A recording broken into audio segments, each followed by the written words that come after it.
adjusting a little bit these screens. I'm Emma Gonzalez. I'm president of the Guides Association of New York City, and it's always a pleasure and an honor to speak to all of you. I just have a few announcements, and then we're going to be welcomed by Carolyn Liv, who's Director of Corporate Partnership and Conferences here at Wade Hill, and then we'll have a wonderful speaker, Justin Ferate. We're really looking forward to that. So a couple things. First of all, it's great to see and hear that so many guides are out and about working. Okay, it's really nice to see how busy everyone is. I was away in July, but I kept seeing lots of posts, lots of work, lots of requests. People are sending me random requests. Hey, are you free? I'm like, well, I'm not even in the country right now, and then I'm not free anyway. So it's good to see that everybody's busy and working. One thing about that, though, I'm seeing comments coming by about how I say this guide's behaving badly.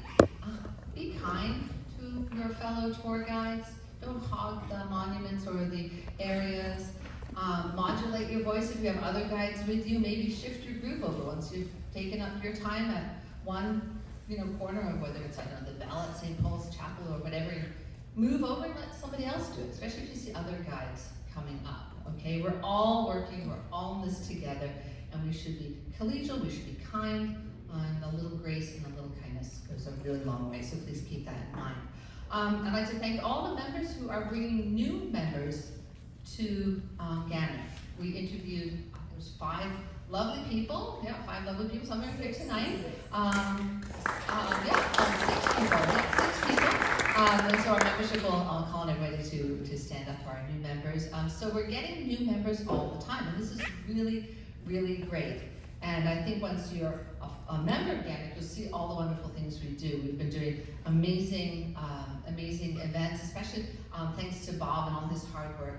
The industry relations, we went to the Edge.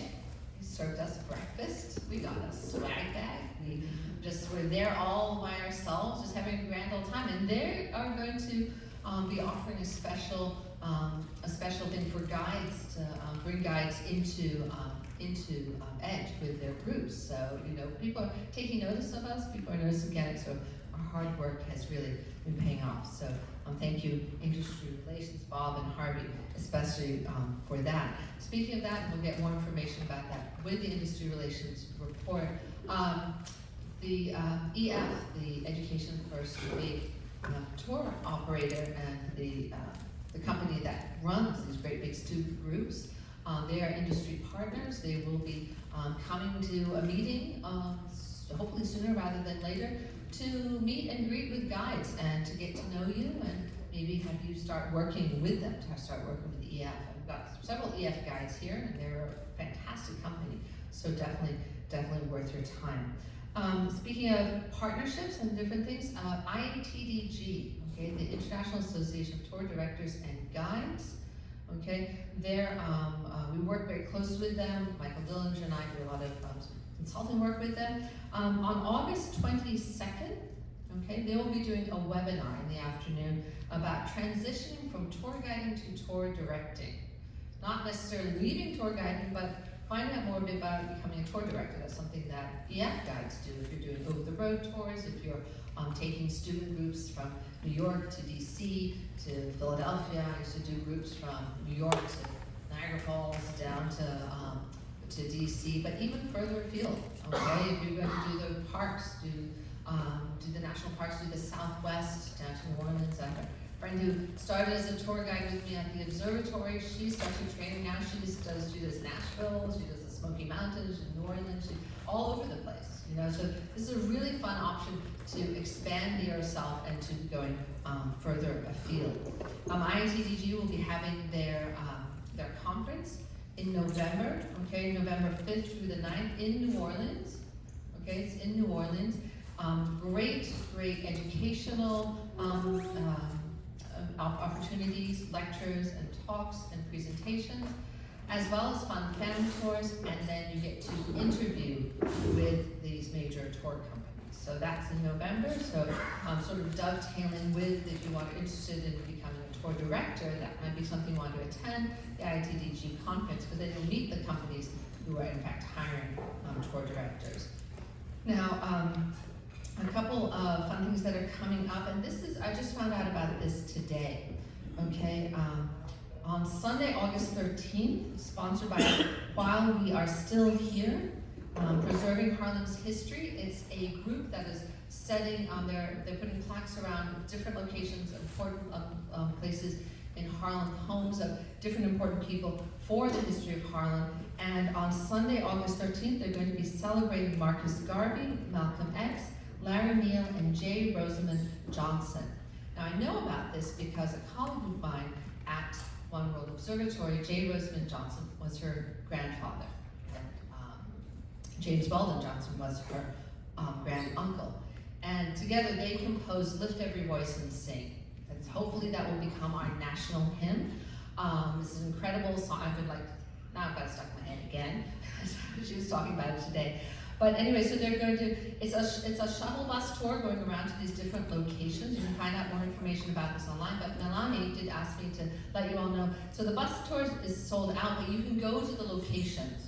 So at 4 o'clock, they'll be at 437 West 162nd Street, which is the home of Jane Rosamond Johnson, her grandfather. She grew up in that house when she was little, and they'll be putting a plaque up dedicated to him. So I've got this flyer, I'd be happy to show this to you. So they'll be starting at 1 and going to these different places, and there'll be readings and speaking and songs. It's going to be really great. And so it's on Sunday from 1 to 6 in Harlem, different locations. So you can look online.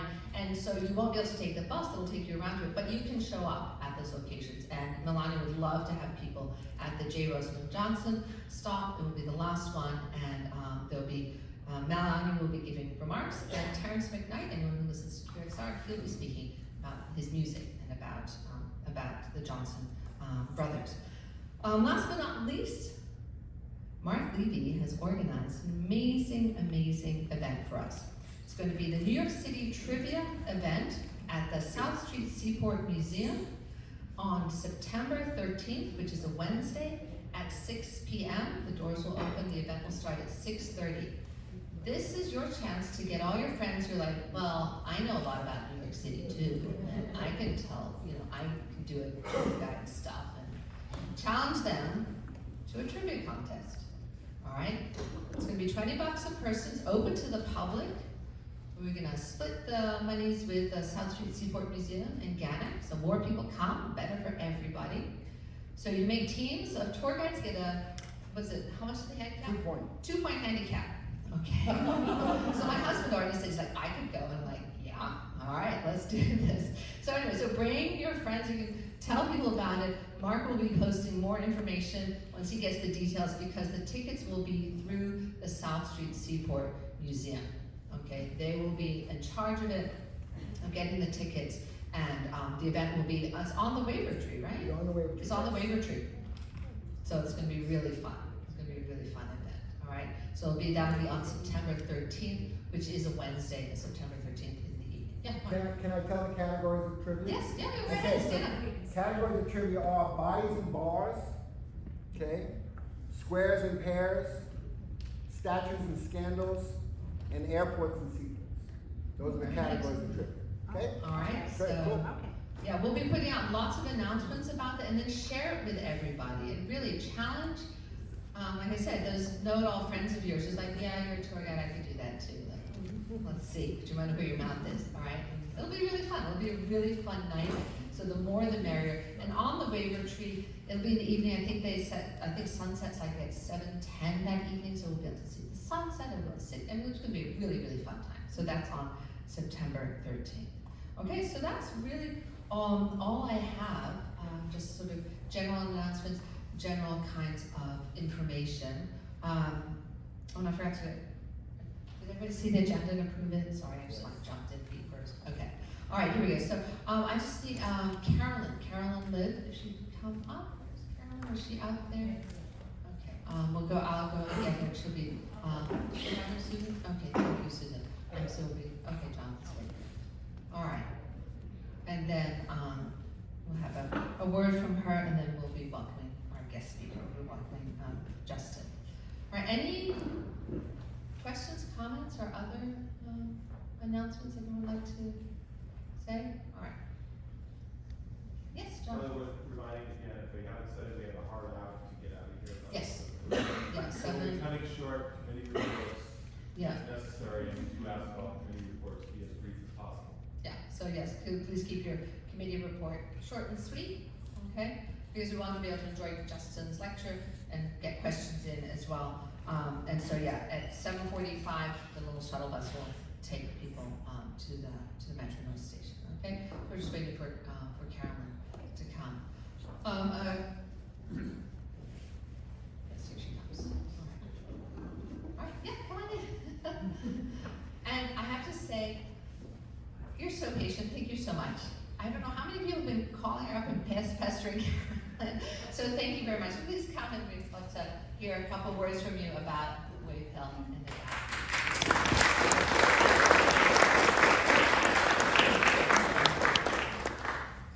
Well, welcome everyone. I'm usually at the other side of this. I think Justin is going to tell you a lot more about Wave Hill than I could. So I've been here for 10 years and we love to have this group here. So please come back every year if it fits into your schedule. We would love to have you.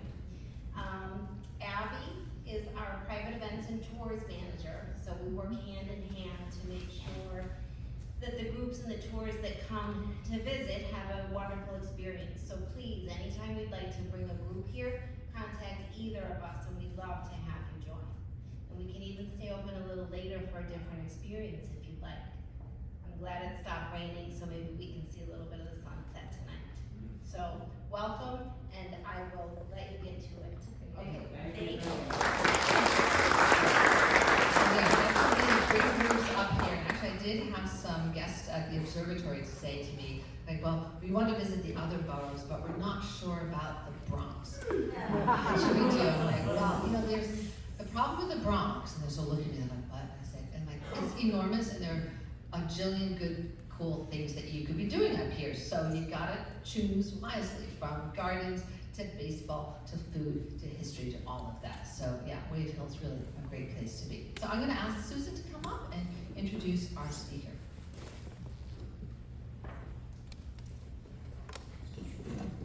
I sort of feel like this is, I don't think that I really have to introduce Justin. I hope that most of you have recognized his name. He's been a tour guide for several decades, and he's one of the original founders of GANYC. So we're all, in a certain way, all here because of Justin, right? Some of you may have attended Justin's free Friday tour of Grand Central Terminal, the neighborhood, when he conducted it for over 30 years.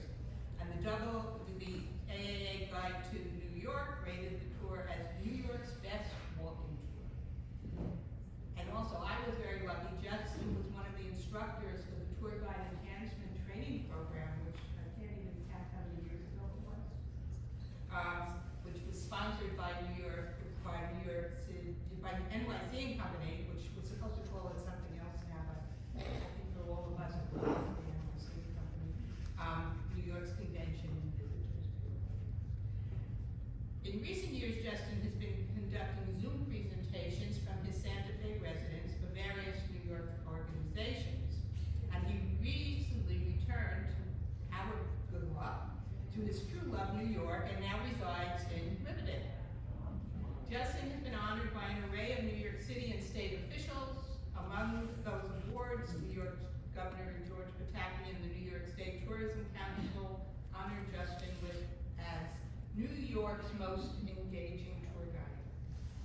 Justin's excited to speak tonight about Wave Hill and Riverdale, and considers them two treasured places in New York in which he is certain you will return to again and again. Thank you.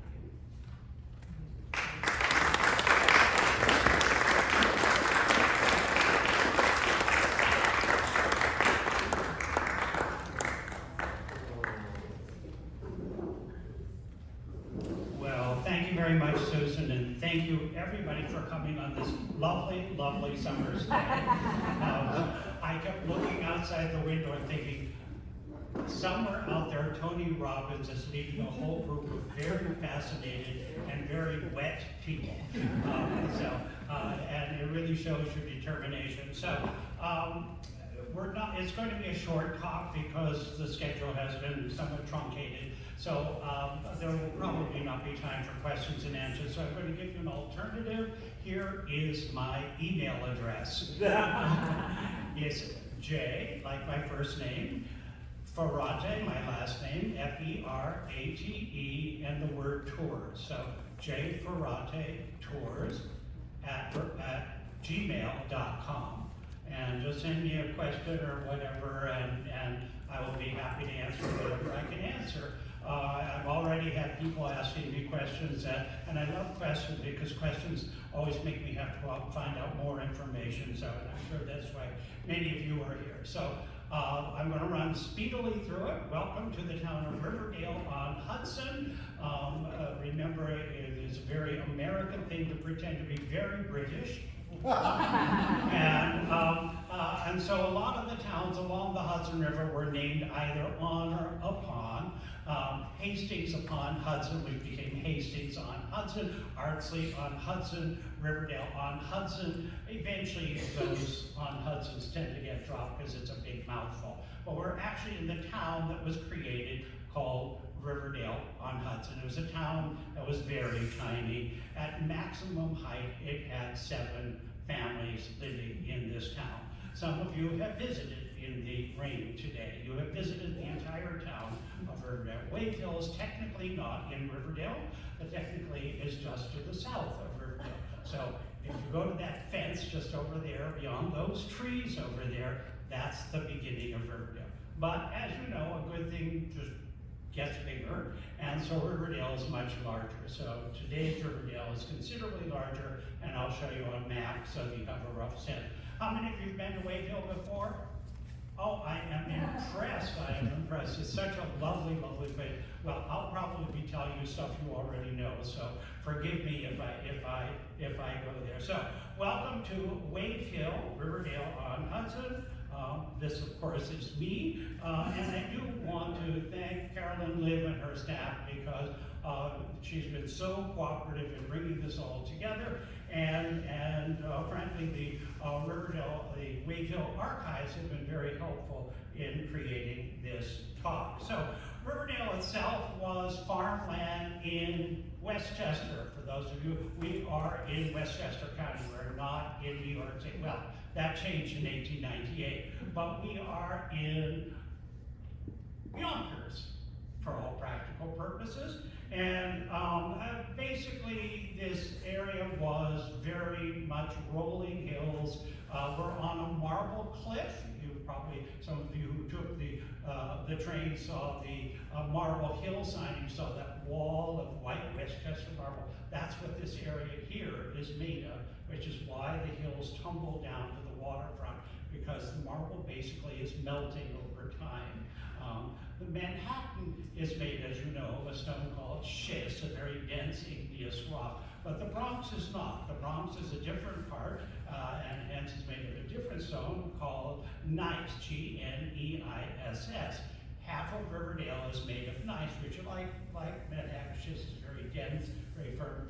Half of Riverdale is made of that soft Westchester marble. So you get these very high hills and tumbling down hills. And remember the slogan of Sidney Hornstein, may he long live in our memories. The Bronx is nice, and Manhattan is full of schist.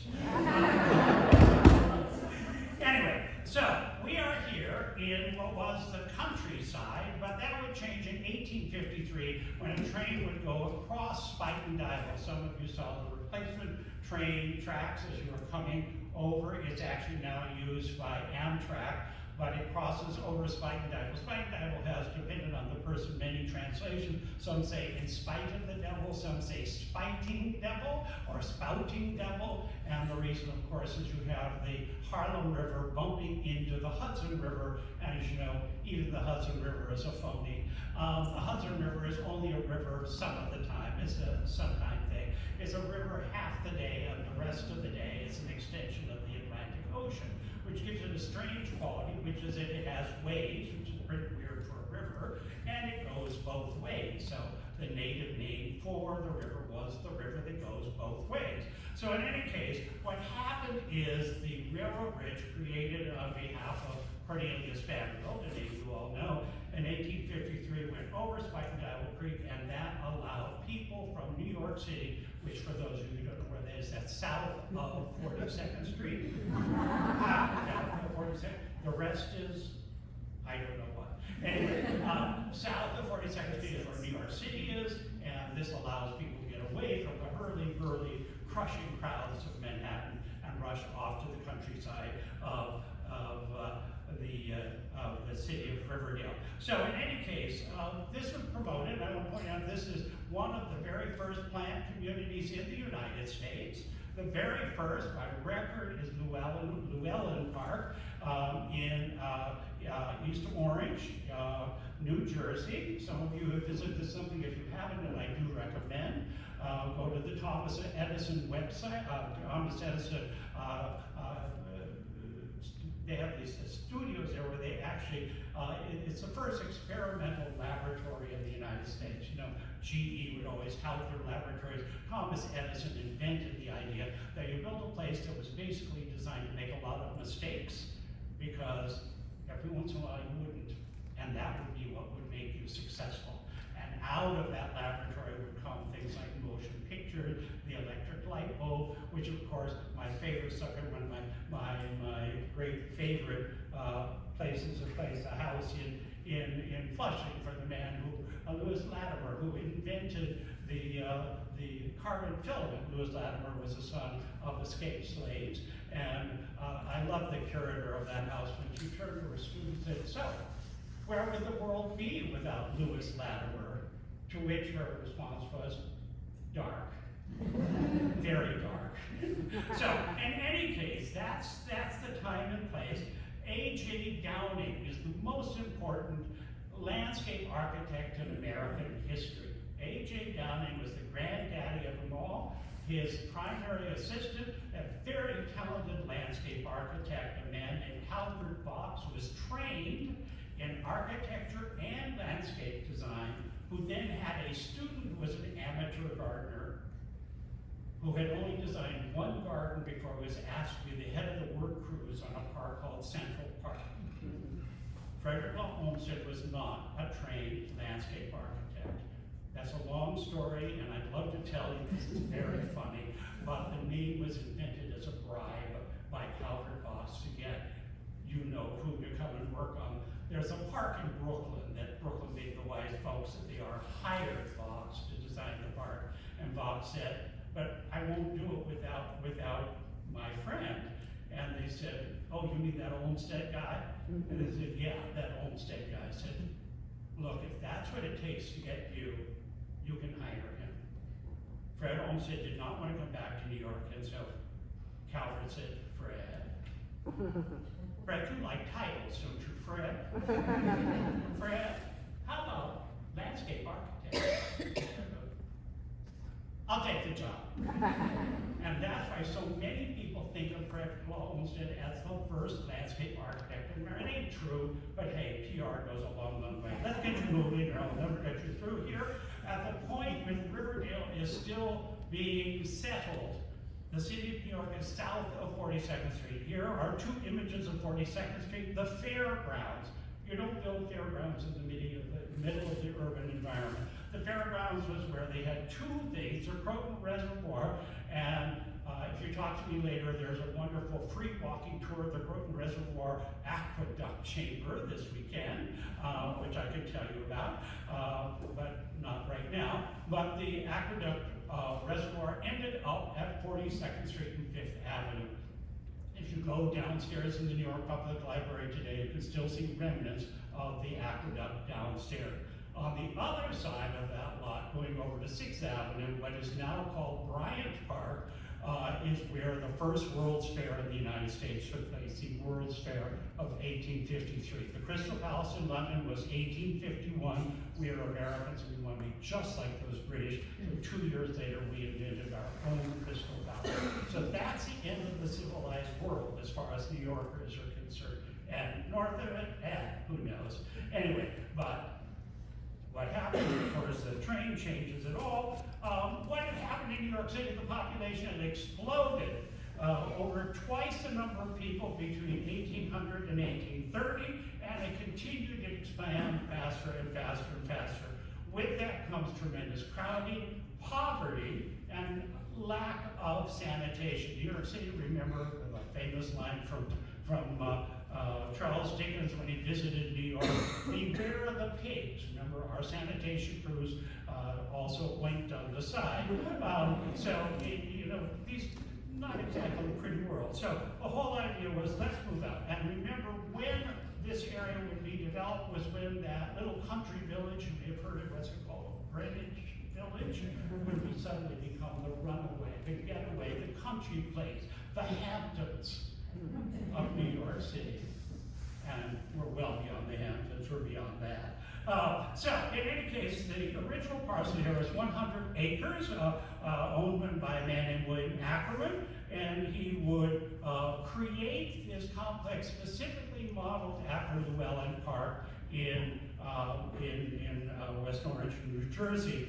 The founders were five: a man named William Woodworth of Yonkers, Henry Atherton, and I've already had a great question, is the actor William Atherton related? And my guess is yes, but there's some research out there for somebody. And we'll talk about Mr. Atherton in a few minutes.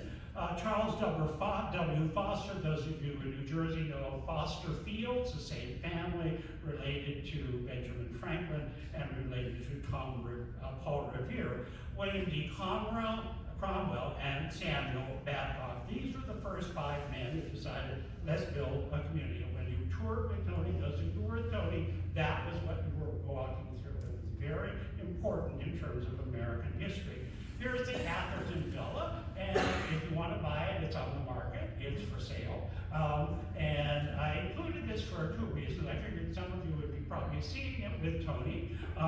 And this started out as a Gothic-style mansion, but American taste changed, so we decided it needed to be neo-colonial. So they changed the shape, altered things a bit, painted it white to look like the White House. But I want to show you what the view out the back is. Not bad for a view, eh? Those are the Palisades. This is the New Jersey section of the Palisades, that remarkable stone cliff, like the Palisades of a castle. And so that's the magical vista. Now, in this image is another house that I think you probably weren't able to see with Tony, because frankly, it's off the road and there are a little difficult, if you will, tromping around on the property. So I'm going to show you. Remember, Colgate started out as a candle shop down on Wall Street, and then would go into lots of many things that people would think of Colgate as soap and toothpaste. But here is Robert Colgate's summer house, and it's today still a summer house. It's not a year-round house. And the only thing between them and the Hudson River is the railway train that you took. So many of you, when you took the train, I'm guessing most of you did, took the Metro North to get here, you passed by the Colgate house. It's a magical, magical house, one of the original houses of Riverdale. So here is the plot plan for Riverdale, and you can see, just to position, on the upper right-hand corner is a brown star. That's where you got off on the railroad train. You walk up the hill, and then you walk up Sycamore, which is that lateral street there, and that was originally the carriage road for the mansions of the men who built the neighborhood. And I'm sure Tony was able to show you some of the carriage houses, some of the important details of that, because what makes it like isn't just the rich people lived here, but the details, the fabric is there. You still have the stone gutters, which I'm sure you noticed. And the only other place I know of them in New York are in Greenwood Cemetery and in Woodlawn Cemetery, because it became part of that naturalistic garden landscape. And frankly, they're a lot more effective than New York City gutters, because they're stone in sand. So when the water comes down, the water goes into the sand, as opposed to knocking over the lady at the end of 86 Day as she gets hit by the water. So it's a totally different attitude about gutters. But they also have the stone borders, the walls, the specimen trees, which we'll talk about more as we continue on. No, oh, and let me point out the two other things. The blue star toward the center, and that is the Colgate Mansion. And you can see the outline of the mansion right there. As I said, it's pulled back from the street, so it's a little difficult to see from Sycamore. But as you go around, the William Atherton House is up on Independence, and that I know some of you saw that house. Riverdale itself, we're at the southern reaches of the Hudson River Valley. We're in the Hudson River Valley. It starts here. So when you talk about Hudson River Valley, most people think about that up there somewhere, but we're in it, and that's what makes it so magical. And the qualities of the Hudson River Valley that make it so rich up the river are also the qualities that make Riverdale such a delightful place to be. The landmark district, which took many years to landmark, actually includes 7 of the original estates that would be part of that Riverdale. There's a castle I included in this photograph because it's become part of Riverdale, and that's the home of a very famous actor named Edwin Forrest, who was famous for playing Hamlet, and what Hamlet doesn't deserve to have a castle of his own. And so he built a castle for himself and his wife. He'd done something rather scandalous. Some of you saw him in the Broadway show, Two Shakespearean Actors. He was one of the actors. But Edwin Forrest did something unthinkable. He married a society woman, and his wife did something even more unthinkable. She married an actor. We knew trouble was ahead. She would sue him for having affairs out of the marriage, at which point he would sue her for having affairs. It was a messy divorce, and in the end, the Roman Catholic nuns won. Because when they built Central Park, they threw out the Sisters of Charity out of what would become Central Park, and they had no place to go. But there's this castle no one's ever moved into, and so now it's the centerpiece of Mount St. Vincent College, and that's one of the Hudson River castles. So anyway, the Landmarks Commission, Commissioner Leland Weintraub would write this out, which I thought was a wonderful capturing of the essence of picturesque site, landscaping and architecture, connection to the city by accessible transportation, and a layout adapted to the topography.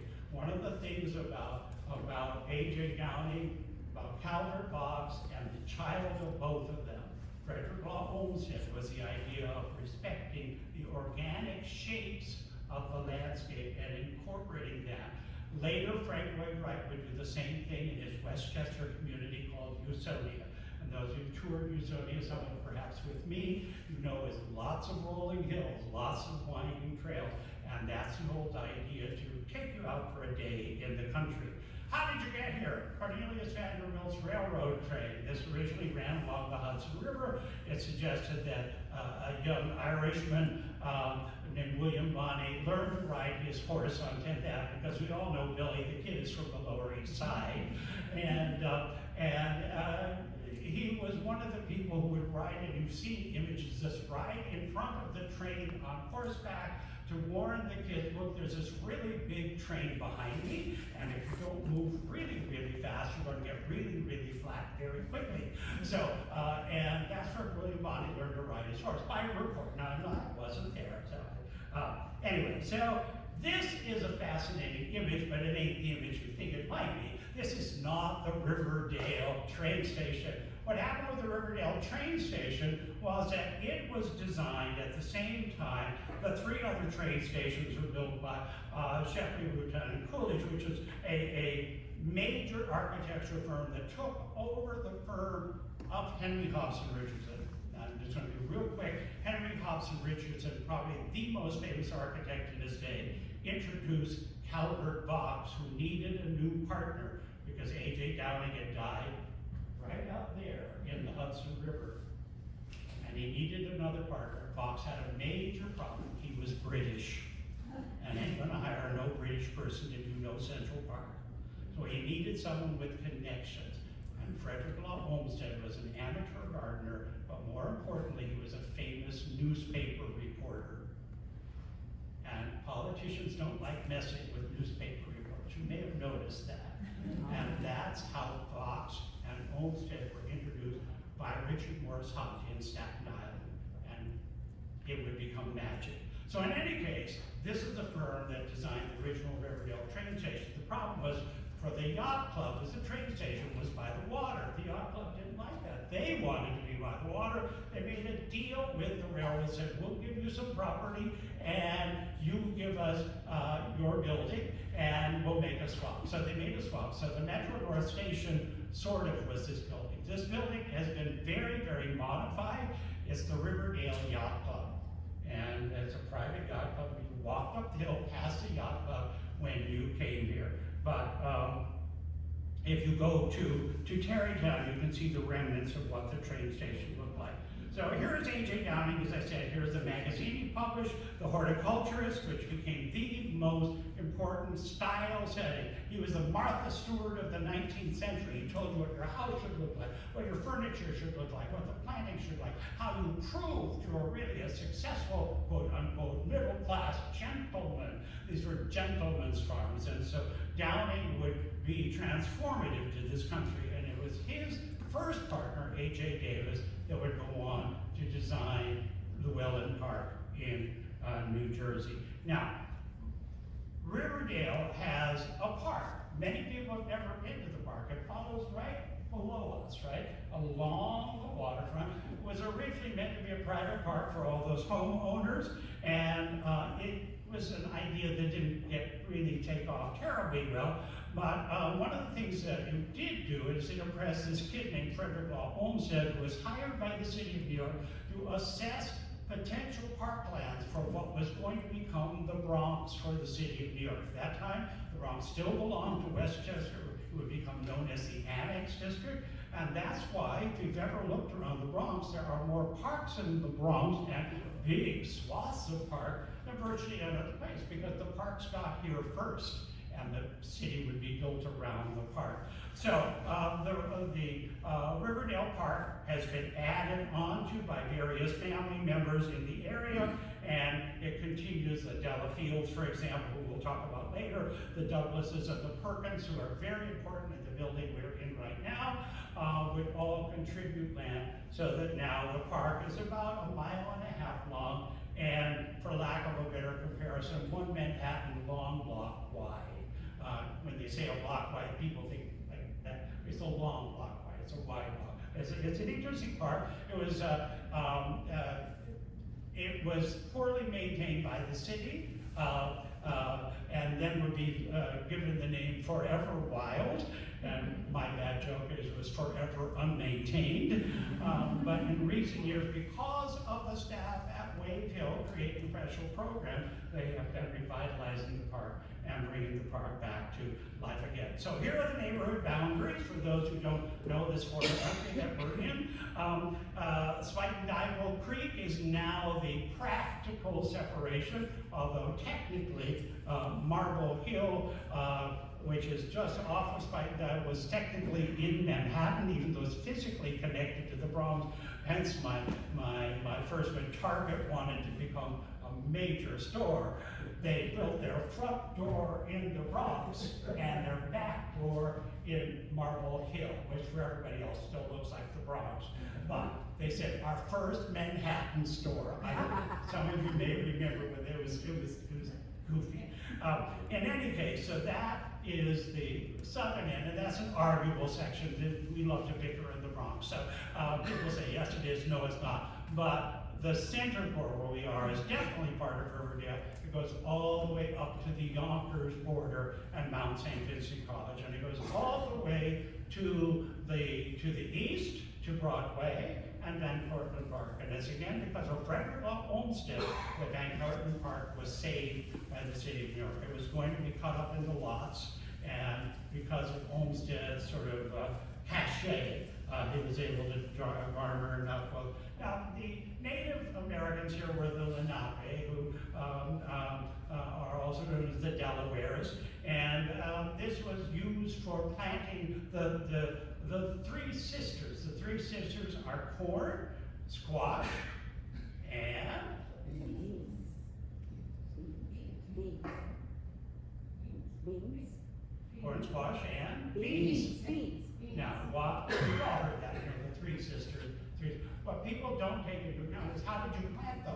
You planted them together. Any of you are gardeners know that beans and squash and corn like each other.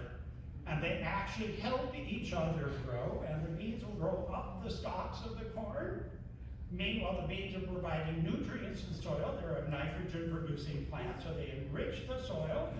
And then the pumpkins or the squash will grow around the base, which will keep the moisture there at the base. And all three of the plants work in this wonderful symbiosis. It's a magical journey, which the Native Americans understood. The Native Americans would travel fishing and hunting, but their boats were made of the tulip tree. When you say that, people say, tulip tree, what's that? So I put in a photograph there of a tulip tree. That's a really, really big tree. It's considered to be the largest tree on the eastern seaboard. And why is it called the tulip tree? Well, I figured that would confuse you too. So if you look there, you see the yellow blossom, and I'm sure many of you may not have known that was a tulip tree, but you've seen that yellow blossom. And that was who lived here originally. The property itself overlooked the Palisades of New Jersey. There is a magical view of the Palisades. And in the colonial time, this was part of Adrian van der Donck's property. It was a patronship given by the Dutch government and by the Dutch West India Company. The Native American properties went into eastern Pennsylvania, southern New York, and they negotiated with the Native Americans for this property. The property was quite extensive, and we'll show you two images which will give you a little sense of the size. And the patroonship became part of what was known as Phillipsburg Manor, which would be owned by Frederick Philipse, and or some people call it Philipse Manor, or Philipsburg. The property, however, would be confiscated by the Americans after the American Revolution. Philipse was a Tory, and so the property is now broken up. But here's the lower house. This is the manor hall for the lower properties owned by the Philipse family. This is in Getty Square in downtown Yonkers. Open to the public, easily visited. You can bring groups there. And likewise on the north end, here's Phillipsburg Manor up near Tarrytown. And again, this shows you the tremendous amount of property owned by this one family. Very, very vast estate. Here were the first owners who bought this particular property, William Lewis Morris and his wife, Mary Elizabeth Morris. The Morrises are a very, very old family in New York. There's Morristown, there's Morris Jumel Mansion, there's Morris County, there's Morris everything. Well, you'll run into Morris. It's all the same family, lots of kids. But when William Lewis would acquire the land, this was still the boonies. We're out in the hinterland. You can't get there from here, or here from there. So how did you get here? You took a boat. Right there, we've got the train, and the boat would come right there. This is actually a lovely, lovely Staffordshire plate made in England, which shows you how popular American subjects were. And this is one of the steamboats, or the first steamboats that had a contract to go up and down the Hudson River. And so now you will see this. This is the Chief Justice Marshal, who had just died when the steamboat went into business. So it was an honorific naming for a man that everybody knew. But that was very conceivably one of the boats that the family took when they would come up here. Now, the Morris family would then be very important in American history. You know of Lewis Morris Boulevard in Queens.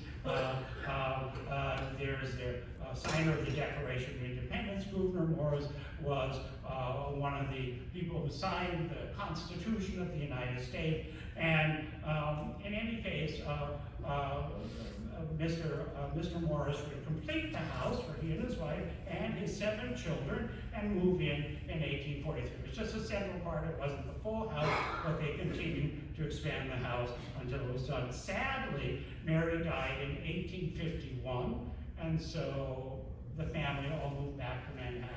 And the property was just, they had a caretaker, William Morris's nephew, who took care of the property.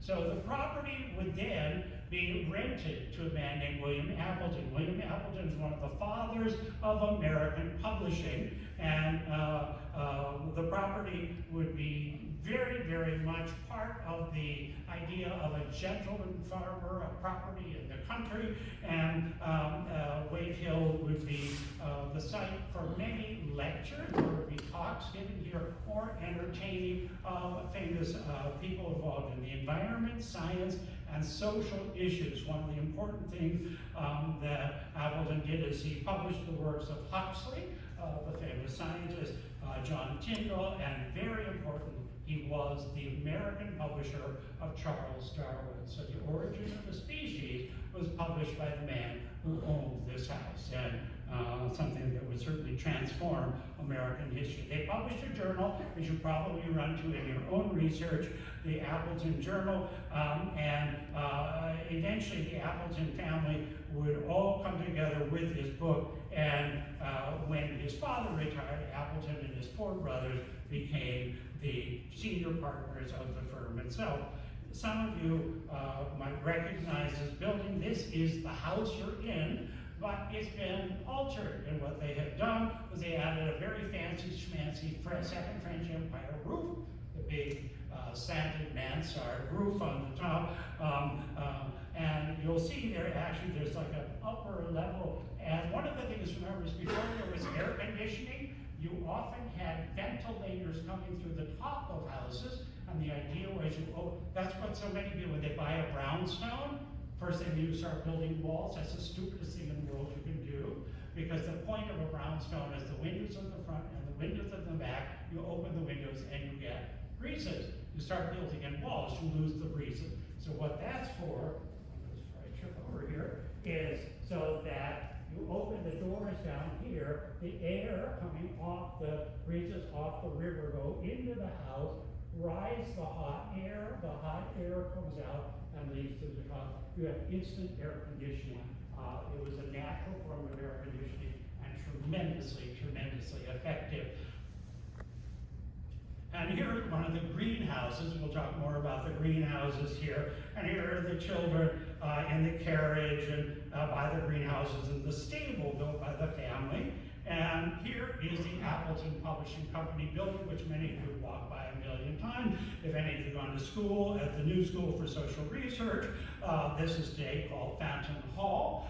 It's right there on 5th Avenue and 13th Street. And by this time, Appleton Company was one of the leading and fastest growing book publishers in the United States. So by this time, some of the artists included Henry James, Charles Darwin, Edith Wharton, who grew up just a few blocks away, and William Cullen Bryant, the man for whom Bryant Park is named because his newspaper, that once the most important newspaper in the United States, founded by Alexander Hamilton, the New York Evening Post, would be the major mouthpiece for creating Central Park.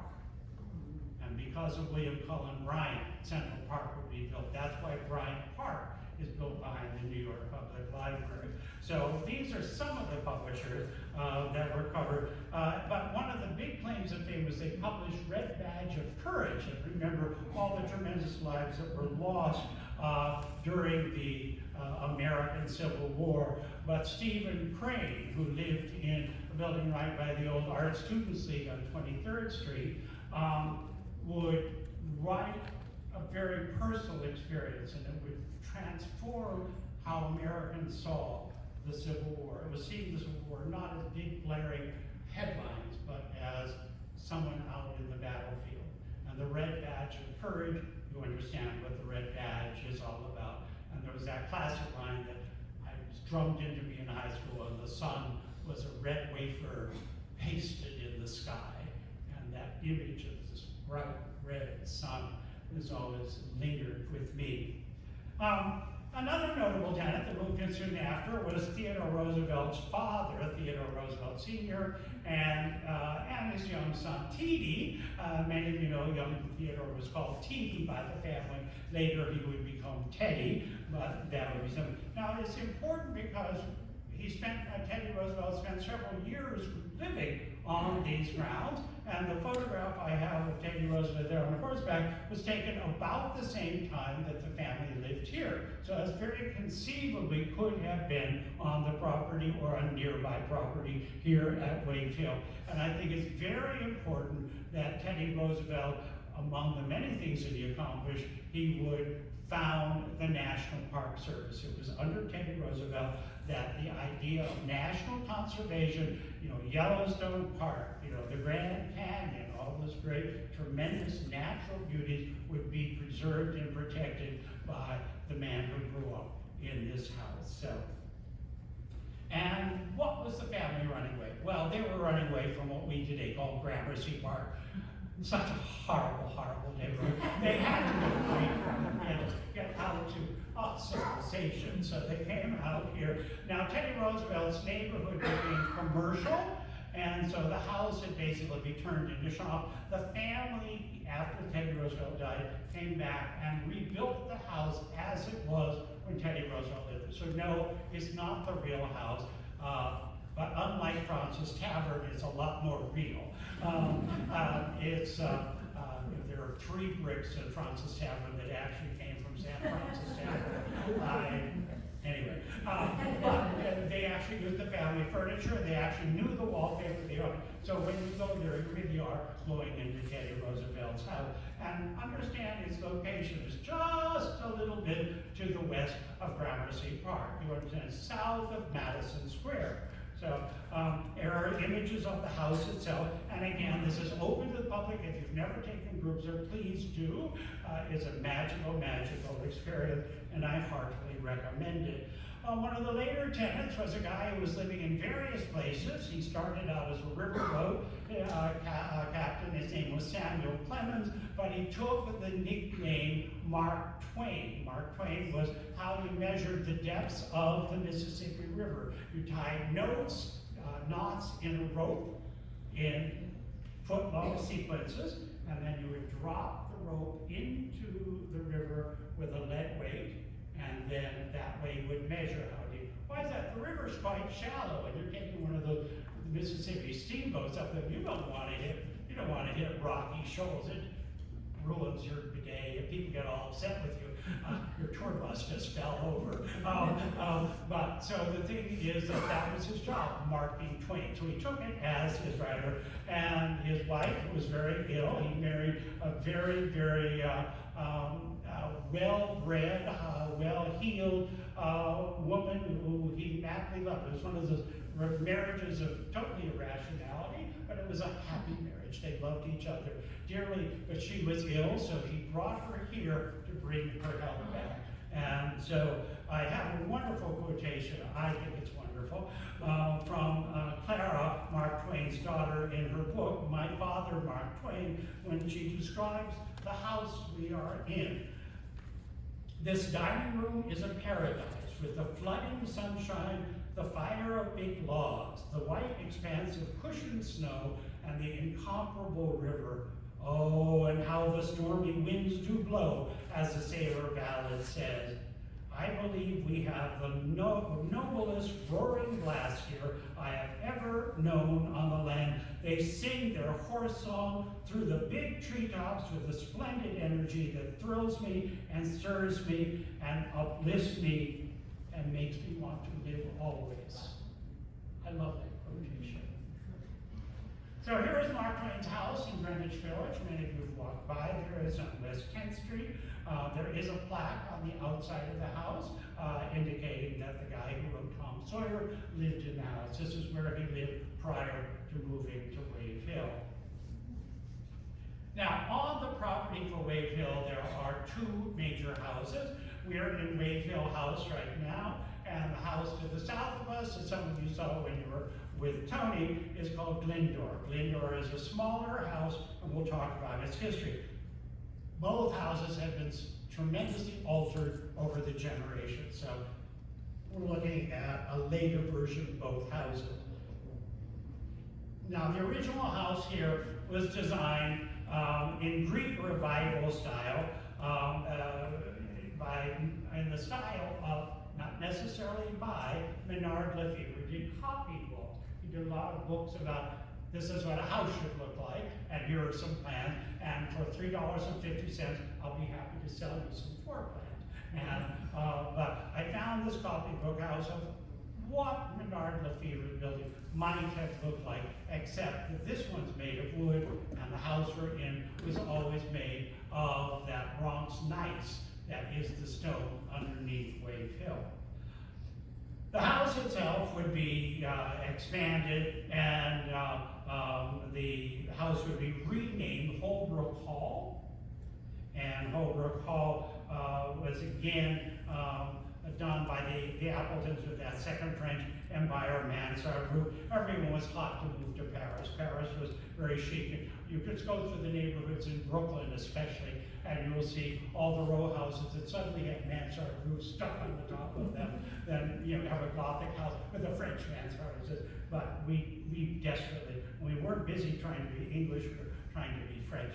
So the house would become known later as Glyndor when it would be purchased by George Perkins. George Perkins, very important character in our story. George Perkins would start buying up property, but he originally bought the Wave Hill house where we are, and he bought Glyndor, but he started renovating and he started buying property from that and continuing all the way down to the end of the property and over to what is now Riverdale Country Day School, which also was one part of the Perkins property. So it was a tremendous expanse of several estates that he sort of put together. And this was the estate that would house all those famous people, and people that I haven't mentioned, like Arturo Toscanini, who lived here for several years, and of course, Queen Mother Elizabeth, who was Queen Elizabeth's II mother, and she stayed in New York. This would be her house.